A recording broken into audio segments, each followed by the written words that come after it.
I never thought I'd be the kind of man who ends up in a prison cell writing a letter to his parents.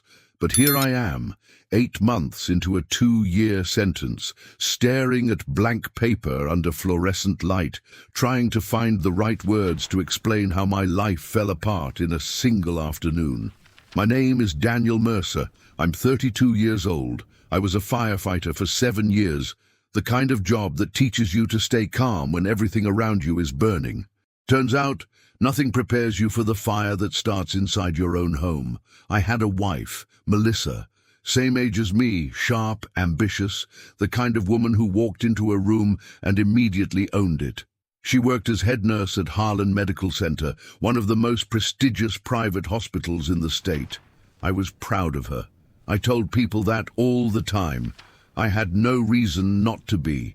The man who destroyed my marriage was Victor Harlan, 41 years old, chief of surgery. His father founded the hospital, which meant Victor had spent his entire career walking the halls like he built them himself. Tall, fit, the kind of tan you only get from expensive vacations. Melissa had mentioned once, casually, that he was attractive. I didn't think twice about it. People notice other people. That's human. What I'm serving time for happened on a Tuesday afternoon in March. I finished my shift early. Simple as that. No warning, no dramatic setup.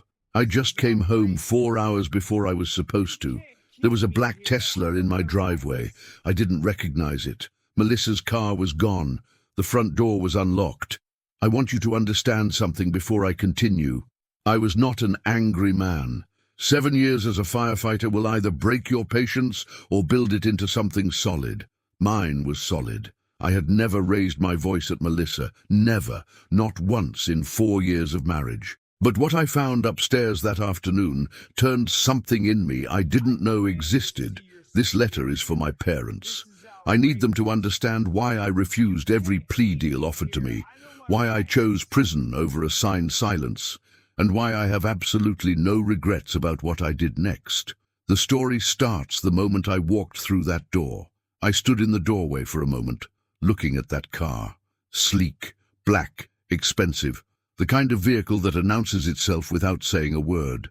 I didn't know who it belonged to, but something in my chest already did. The house was quiet in the wrong way, not the peaceful quiet of an empty home, the deliberate quiet of people trying not to be heard. I climbed the stairs slowly. Each step felt heavier than the last. When I reached the top, the bedroom door was partially open. I pushed it the rest of the way. What I saw will never leave me.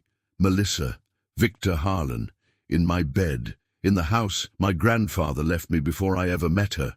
I stood there for what felt like a long time, but was probably 15 seconds. Long enough for the image to burn itself permanently into my memory. Long enough for something inside me to shift from disbelief into something colder and far more dangerous. Victor moved first. He scrambled to his feet, and for a brief moment I saw something in his eyes. Not guilt, not shame, but calculation, like he was already deciding how this would play out for him. I crossed the room in 3 steps, grabbed him by the collar and pulled him away from my bed. He was bigger than he looked in his surgeon's coat. Didn't matter. I spent 7 years carrying unconscious people out of burning buildings. I threw him against the wall. Then I turned to Melissa. She had pulled the sheet around herself and was staring at me with an expression I had never seen on her face before. Somewhere between terror and relief, as if part of her had wanted to be caught. "Get your things," I told her, "and get out of my house." Victor stood up straighter. He looked at me the way certain men look at people they've already decided are beneath them. He said something designed to humiliate me, something intended to reduce me to nothing in my own bedroom. That was his mistake. I hit him once, hard. He went down. "I warned you," I said. "Now get out before I stop being reasonable." Melissa was crying. Victor was on the floor holding his face. And I was standing in the middle of my own bedroom, feeling like a stranger in every room I had ever known. "You have 10 minutes, I told her. "Take what fits in one bag. The rest stays." She started to speak. I held up my hand. There was nothing she could say in that moment that I wanted to hear. No explanation would have changed what I had seen. No words would have unburned the image from my mind. The time for conversation had passed the moment she made her choice, and she had made it in my grandfather's house, in my bed, with a man who already wore his arrogance like a second skin. Victor gathered himself off the floor with the particular wounded pride of a man who had never faced real consequences. He straightened his shirt, looked at me like I was the problem. "You have no idea what you just did," he said. "I know exactly what I did," I answered. "And I know what I'll do if you're still here in 5 minutes. Melissa moved quickly then. She pulled clothes from the closet with shaking hands, stuffed them into a bag without looking at me. Victor stood near the door, watching, trying to decide whether to say anything else. He was smart enough not to. When she was done, she paused at the threshold and turned around. "Daniel, this is my grandfather's house," I said. "He gave it to me before we were married. You have no legal claim to it. Don't test that." She nodded once, barely, and walked out. Victor followed without another word. I stood at the bedroom window and watched the black Tesla back out of my driveway. I watched it until it disappeared around the corner. Then I sat on the edge of the bed, the wrong side, her side, and I stared at the wall for a long time. I didn't cry.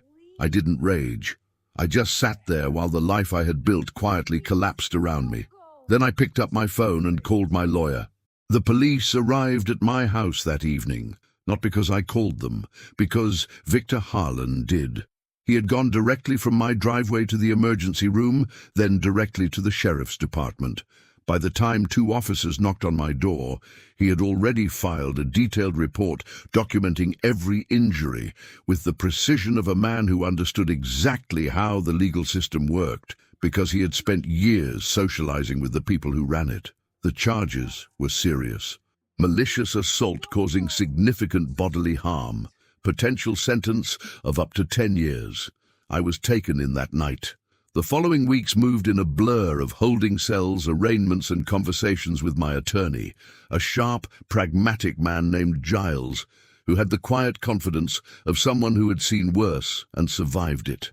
He laid out my situation without softening the edges. Then came the offer. The prosecutor, a man who, I would later learn, had played golf with Victor Harlan on at least 6 occasions, presented a deal: plead guilty to simple assault, 6-month suspended sentence, pay Victor's medical expenses, 2 conditions attached. First, sign a non-disclosure agreement. Victor had told his wife he was attacked randomly.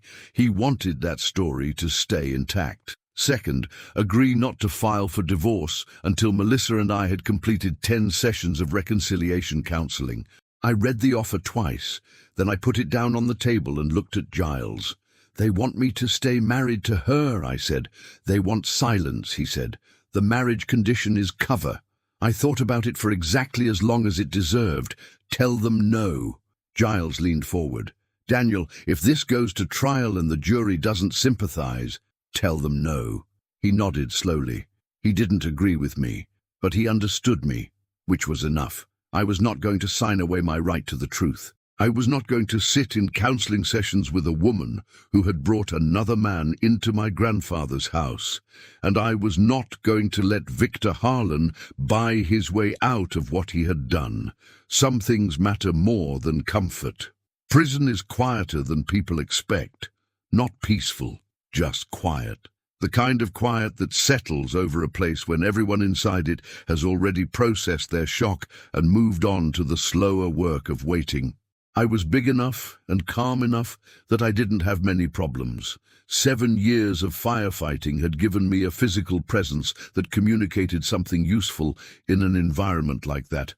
I kept to myself. I exercised. I read. I thought. Mostly I thought about the plan. I refused all visits from Melissa.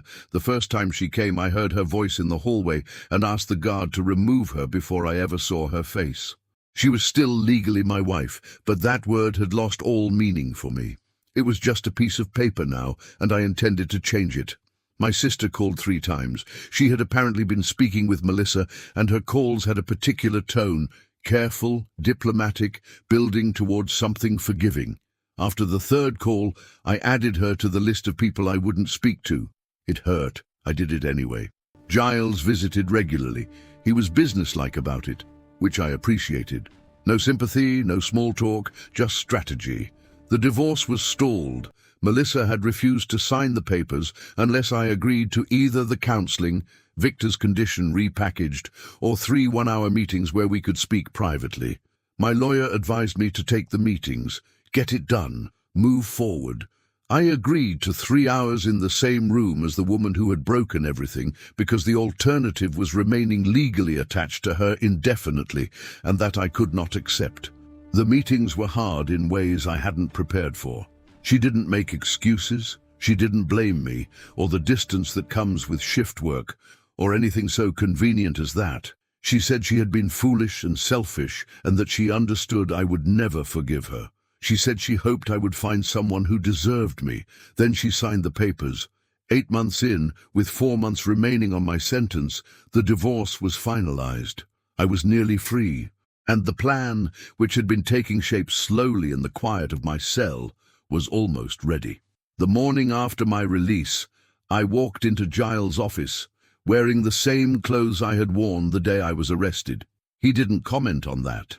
He poured 2 cups of coffee and sat across from me like we had never stopped meeting. "You look like a man with a list," he said. "I have a list," I confirmed. What Victor Harlan had done went beyond betrayal. He had used his connections inside the district attorney's office to engineer my prosecution. He had crafted a version of events that painted him as the victim. He had sat across from me in that holding room with a smirk he couldn't quite hide, confident that money and influence would protect him from any consequence. He had miscalculated badly. Giles and I had spent months building a strategy from inside a prison visiting room. Now, it was time to execute it. The first move was a formal legal notice filed directly with Harlan Medical Center. Our letter cited the hospital's documented failure to prevent an inappropriate relationship between a senior physician and a subordinate employee, a relationship that had resulted in the destruction of a marriage, a criminal prosecution, and a year of wrongful imprisonment for the injured party. We expected them to laugh. They did, initially. The hospital's legal team responded with barely concealed contempt, citing the state's poor history of successful interference lawsuits and suggesting we reconsider before wasting everyone's time. Giles had anticipated this. His response letter was precise and deliberate. It outlined our intention to pursue a coordinated media strategy. He mentioned specifically that a journalist with documented grievances against Victor Harlan and deep familiarity with the hospital's internal culture had already agreed to pursue the story for national distribution. The letter named no names. It didn't need to. The tone from the hospital's legal team changed within 48 hours. They requested a meeting. "I want to be clear about something. I was not doing this for money. The settlement, if it came, would be a consequence, not the objective. What I wanted was for Victor Harlan to feel, for the first time in his life, that his position could not protect him, that there were consequences he could not buy his way out of, that the world contained people he could not simply outmaneuver. I wanted him to understand what it felt like to watch something you built start to come apart and be completely powerless to stop it." 4 days after the response letter was sent, we received a call requesting a formal meeting at the hospital's downtown offices. We accepted. The night before the meeting, I couldn't sleep. Not from anxiety, from clarity. There is a particular kind of wakefulness that comes when you have been working toward something for a long time, and the moment is finally close enough to touch.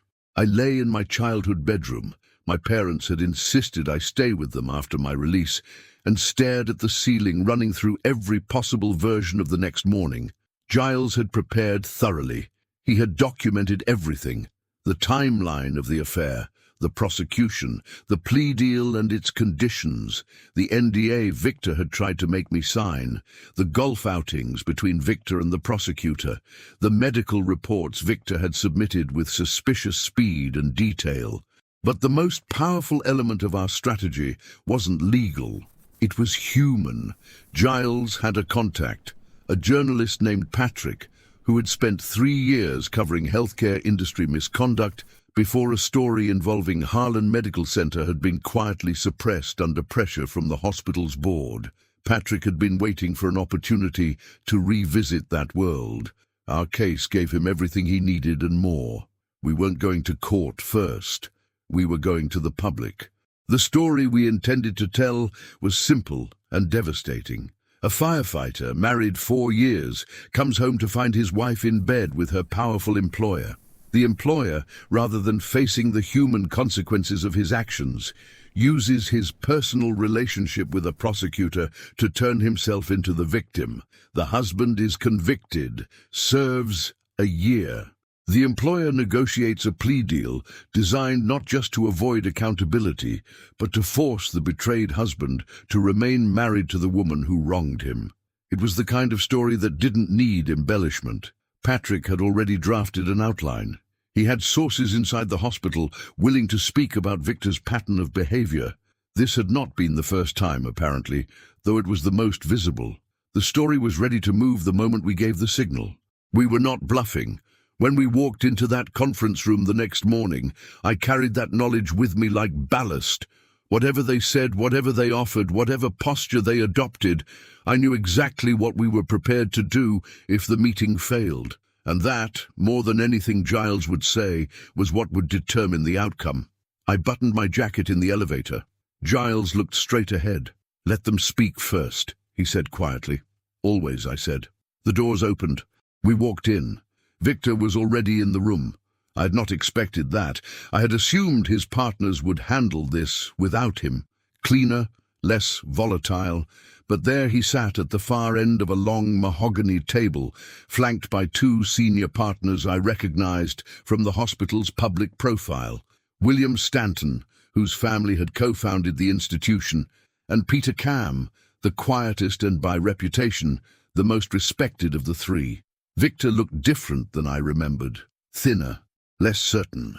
The perpetual confidence that had defined him in my bedroom, in the holding room, in every second-hand account I had received, was still present. But it was performing now, working harder than it used to. He saw me and smiled. It didn't reach his eyes. "Well," he said, "the wronged husband arrives." I sat down across from him and said nothing. Giles opened his folder. He spoke calmly, outlining our position in plain language. The documented relationship, the prosecution, the conditions of the plea deal, the journalist, the sources, the national appetite for stories about institutional power protecting the powerful at the expense of ordinary people. Stanton interrupted twice. Cam said nothing. Victor leaned back in his chair with the studied ease of a man trying to communicate that he was not afraid. "This is leverage," Stanton said flatly. "You're describing a blackmail strategy dressed in legal language." "My client," Giles replied, "lost his marriage, his freedom, and a year of his life. Your partner used a personal relationship with a prosecutor to engineer a criminal conviction. The plea conditions included a demand that my client remain married to the woman who wronged him. We're not here to blackmail anyone. We're here because your institution has caused documented, measurable harm to an innocent man, and we intend to pursue every available remedy." Cam looked at Victor. It was a brief look. 3 seconds, maybe 4. But in those 3 seconds I watched something shift in that room. Cam had the face of a man who had tolerated something for a long time and had just reached the end of his tolerance. "What figure are you proposing?" Cam asked. Giles named it, $1 million, full and final settlement, no further claims against the institution. Silence. Victor started to speak. Cam cut him off with a single raised hand. "We'll have a response before end of business today," Cam said, standing. He left the room without looking at Victor again. Less than 2 hours later, Giles called me. The partners had agreed to the settlement, and Victor Harlan, by unanimous decision of his co-founders, had been bought out of his partnership at a significantly reduced valuation. He was no longer chief of surgery. He was no longer anything at Harlan Medical Center. One part of the list. Done. I had not gone looking for Claire Harlan. She found me, 3 days after the settlement was signed, I received a message through Giles, formal, brief, requesting a meeting in a public place at my discretion. The sender was identified only by her initials. Giles confirmed who it was. I chose a coffee shop 2 miles from my parents' house, mid-morning, quiet. She was already there when I arrived, mid-40s, composed in the way that people who have spent years managing difficult situations learn to be composed.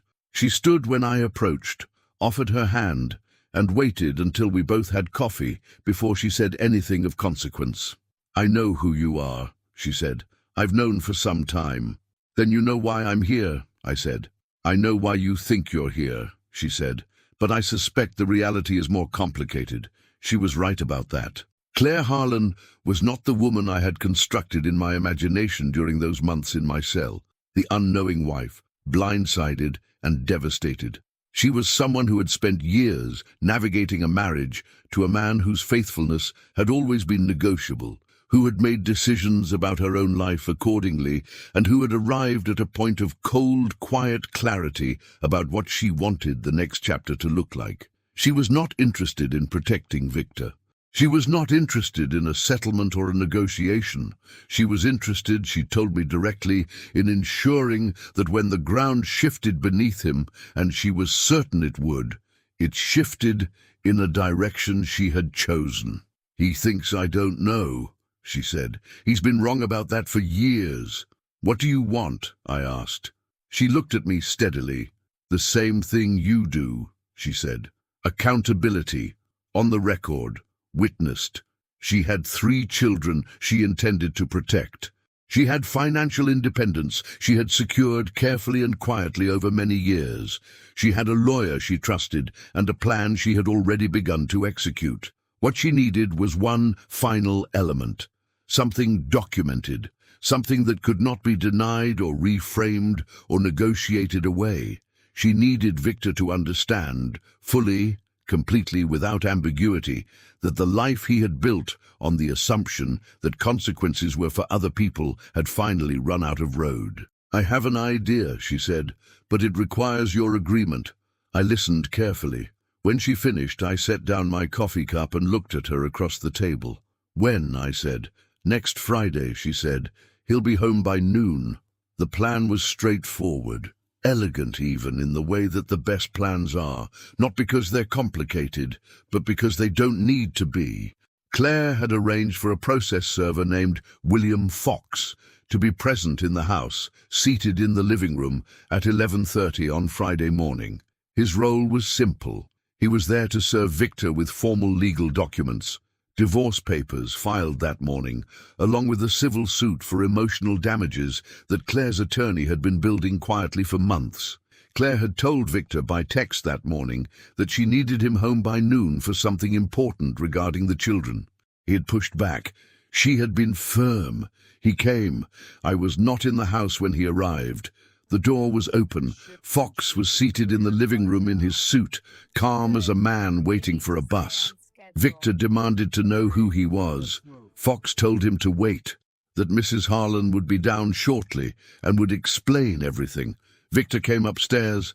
Claire was seated by the window. She had asked me to stand near the door, visible, so that when it opened, the first thing Victor saw was my face in his bedroom. He saw it. The sound he made was not quite a word. "Hello, Victor," Claire said from across the room. Her voice was level, almost gentle. "Close the door. We need to talk." What followed was not dramatic in the way Victor might have staged it. There were no raised voices from Claire, no threats, no performance. She spoke to him the way a person speaks when they have already processed every difficult emotion and arrived on the other side at something harder and more permanent than anger. She told him she knew, not recently, for years. She told him she had protected their children from the consequences of his choices for as long as she was willing to. She told him the marriage was over, and that she intended to proceed with dignity for the sake of the 3 people in their lives who deserved it. Then she told him to look under the pillow on his side of the bed. He crossed the room slowly, reached under, pulled out a manila envelope. Fox appeared in the doorway at that moment, camera raised. The photograph was taken before Victor fully understood what he was holding. "You've been served," Fox said quietly. Victor stood there with the envelope in his hands, the divorce papers and the civil filing inside, and I watched him understand, all at once, completely, that there was nothing left to maneuver. No relationship to leverage, no prosecutor to call, no position to retreat to. He looked at me last. I didn't say anything. There was nothing left to say. The man had already lost everything that had made him dangerous, and he knew it. Claire walked to the door and held it open. "Your lawyer will be in touch with mine," she said. Victor left. I called my parents that evening from the porch of the house my grandfather had left me. The air was cold and clean. My father answered on the second ring. "It's done," I said. A long pause. "Come home for dinner," my mother said from the extension. I locked the front door behind me, walked to my truck, sat for a moment in the quiet. Melissa had told me, in our last meeting, not to let her mistake ruin my life. She had told me to find someone who deserved me, to build something worth being proud of, to make my parents proud. She had been wrong about a lot of things, but she wasn't wrong about that. I started the engine and drove toward the lights of my parents' house, toward a meal I hadn't earned yet, but was finally ready to sit down for, toward whatever came next. Victor Harlan had walked into my life assuming I was the kind of man who could be broken and discarded. He was wrong about that. Some men, when you take everything from them, don't collapse. They build a list, and they work through it until it's finished. If stories of betrayal and unfaithful partners keep you hooked, welcome home. Show some love with a like and hit subscribe to join our community.